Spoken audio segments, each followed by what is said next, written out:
কালো ও সোনালী দাগকাটা ছোট্ট এক প্রাণী, নাম তার মৌমাছি।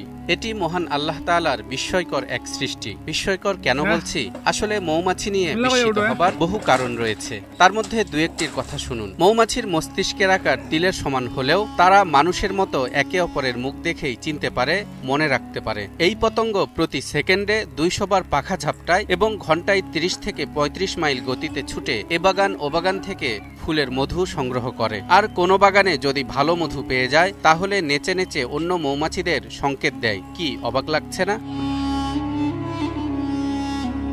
আল কোরআনে যেসব কীটপতঙ্গের বর্ণনা এসেছে তার মধ্যে মৌমাছি অন্যতম। কারণ আন-নাহল বা মৌমাছি নামে আল্লাহ তাআলা পুরো একটি সূরা নাজিল করেছেন, যেই সূরায় আল্লাহ তাআলা মৌমাছির জীবন ও কর্মের বিভিন্ন দিক তুলে ধরেছেন, যাতে পৃথিবীর মানুষ কীটপতঙ্গের এই জাতি থেকে শিক্ষা লাভ করতে পারে। আল্লাহ বলেন, ওয়া আওহা রাব্বুকা ইলান নাহলি আন ইত্তাখিযী মিনাল জিবালি বুয়ুতান ওয়া মিনাশ শাজারি ওয়া মিম্মা ইয়ারিশুন সুম্মা কুলি মিন কুল্লি الثمرات فاسلكي سبل ربك ذللا يخرج من بطونها شراب مختلف ألوانه فيه شفاء